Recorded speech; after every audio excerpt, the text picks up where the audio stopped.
Saw 3 manages to claw back some of the tension and intrigue that Saw 2 carelessly squandered, offering a story that feels more focused, character-driven, and emotionally resonant. While far from perfect, this third installment recenters the franchise on its most compelling aspects: the twisted philosophy of Jigsaw and the moral dilemmas his traps create. The film feels more purposeful as it intertwines grotesque set pieces with the psychological torment of its characters.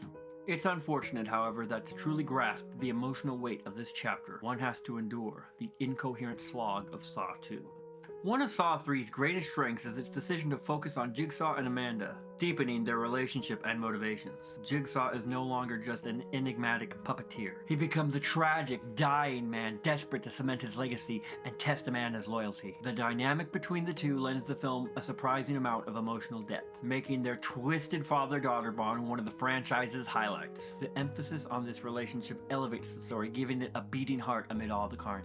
The traps in Saw 3 are a marked improvement over the mindless brutality of Saw 2.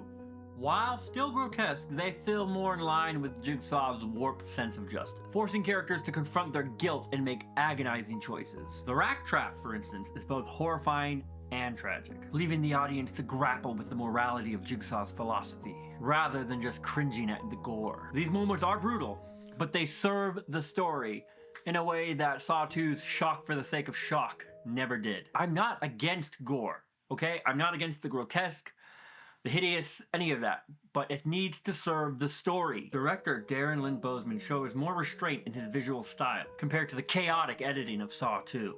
While the franchise's signature fast cuts and washed-out palette remain, Saw 3 balances them with quieter, more contemplative moments that allows the story to breathe. This approach gives the film a greater sense of coherence and gravity. The narrative structure is also tighter, with fewer characters cluttering the story, and a more focused exploration of its themes. Despite these improvements, Saw 3 cannot escape the shadow of Saw 2. Sadly, much of this movie's emotional weight relies on an understanding of Amanda's arc from the previous film, which makes sitting through that mess of poor characterization and chaotic storytelling a frustrating necessity. Still, Saw 3 stands as a reminder of the franchise's potential when it relies on psychological complexity rather than cheap thrills. It's not a masterpiece by any means, but it is a significant step up from its immediate predecessor. Proof that the Saw series can deliver more than just mindless bloodshed when it chooses to. Alright, horror fans, that's a wrap. If you enjoyed the video, don't forget to give it a thumbs up, share it with anyone who loves horror, and stab that subscribe button so you don't miss any upcoming content. Drop a comment down below. I'd love to chat with you and hear about what you're watching. And remember, I take video requests, so let me know what you would like to see next. Thanks for tuning in, and I'll catch you in the next one.